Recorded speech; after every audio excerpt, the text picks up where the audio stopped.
Eh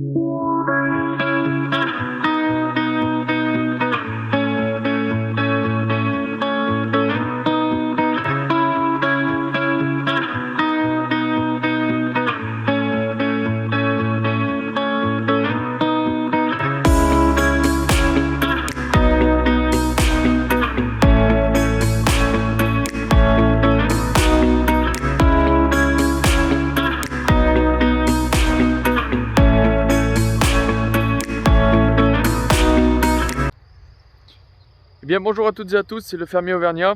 Alors comme vous pouvez le voir, aujourd'hui préparation pour les maïs. Donc dans la vidéo de cette semaine, vous pourrez voir plusieurs choses. D'abord en début de semaine, enfin en milieu de semaine parce que on a ensilé en début de semaine. Donc en milieu de semaine du lisier, après on est passé au déchômeur, là à la herse. Et comme vous pouvez le voir, juste ici, mon père est en train de semer. Donc on était deux dans le morceau à passer la herse. Et mon père nous a rejoint. Donc on est dans le gros coup de bourre des semis de maïs là. On a pas mal d'hectares à faire. On va ensiler les secondes coupes pour faire le reste. Mais ce soir, on aura fait 6-7 hectares. Voilà, normalement, on voulait le faire avant qu'il pleuve. Hier soir, il a plu un petit peu. Et aujourd'hui, c'est encore possible de le faire. Donc, on s'active avant les orages. On espère pouvoir désherber assez rapidement derrière. Donc voilà, là, on était 3 dans le morceau. Mon cousin tout en haut là-haut, avec le petit Dutz et la herse de la Cuma. Moi avec le 103 et la deuxième herse de la Cuma. Et mon père avec le Smart de la Cuma et le Valtra, le gros. Donc voilà, je voulais vous en profiter pour vous montrer les secs qu'il y a juste en dessous. Donc les secs sont assez jolis. Vous voyez, je fais quasiment 2 mètres de haut. Les secs doivent faire 1,70 m. Donc très joli. Il y a l'air d'avoir du grain. Il a l'air d'avoir du grain, de la paille. Donc on espère juste qu'il ne va pas grêler comme il nous a fait il y a 2 ou 3 ans là. On avait ramassé même pas une dizaine de quintaux de moyenne. Donc on espère que ça se renouvellera pas. On s'active donc pour finir les semis.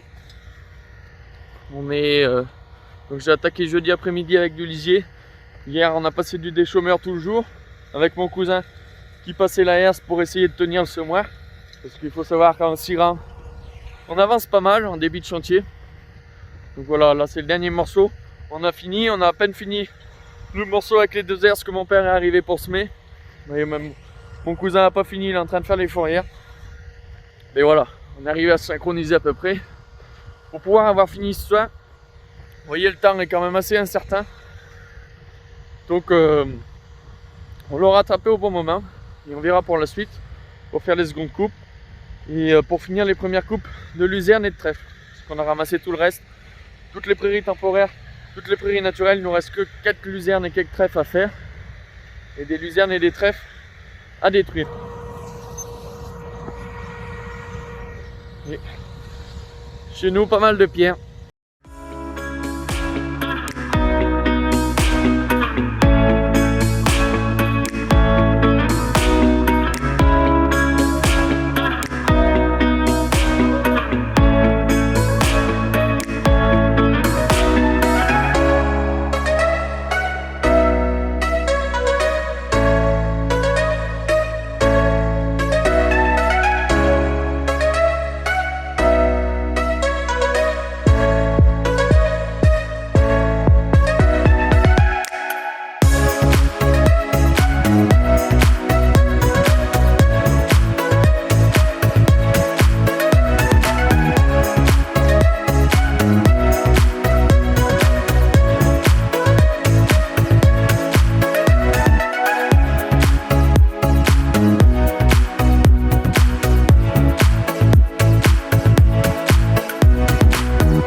il se moire qu'une en cirant. Ça va plutôt pas mal quand c'est préparé parce que quand on sème en cirant, l'avantage c'est que vu qu'on ramasse avec l'ensileuse de Kuma, avec un bec en cirant, on peut suivre parfaitement le passage du semoir. Donc là on peut voir, ça se sème plutôt pas mal. Donc les conditions sont bonnes pour optimales pour le faire. Et donc en cirant, on est à 75 cm d'intervalle pour pouvoir permettre de passer avec la bineuse derrière. Et comme ça, on pourra d'ici 4-5 feuilles pouvoir y passer la bineuse. Donc le système du semoir est très simple. En fait, le tracteur actionne une turbine qui va venir faire le vide et aspirer les grains de maïs sur un disque. Et au fur et à mesure que le disque tourne dans l'élément semeur, le disque va arriver à une certaine position où il n'y aura plus de vide et le grain de maïs va tomber dans l'élément et sera semé. Donc on a d'abord un sabot qui ouvre la ligne de semis, derrière deux disques qui referment. Et donc on a passé les asses rotatives, donc ça a permis d'affiner le sol. Et avec le rouleau qui est derrière, juste ici, de bien appuyer pour accueillir la semence. Donc voilà, les asses rotatives, c'est des dents qui tournent dans ce sens. Elles ont deux sens de rotation pour avaler la terre et non pas la rejeter sur les côtés, parce qu'on est déjà début juin. Et ça commence à faire tard pour faire les maïs. Et ceux qui ont été semés plus tôt ont subi les gelées. Et finalement, les derniers semés rattraperont le retard. Ce qu'on fait dans les grandes terres comme ici. Donc là, c'est une terre qui fait un peu plus de 3 hectares. Donc ce qu'on fait, c'est qu'on sème une bande au milieu d'une autre culture. Donc très souvent des céréales. Ce qui permet de retenir la terre. Parce qu'on ne le voit pas bien avec le téléphone, mais c'est des terres qui penchent.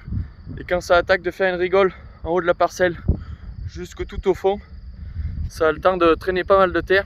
Et au fond on a une route. Alors quand la terre finit sur la route, c'est pas top. Et après il faut aller la rechercher. Et chez nous, vu que la terre est très sableuse, c'est le meilleur qui part. Donc avec l'humus, la matière organique, c'est tout ça qui part.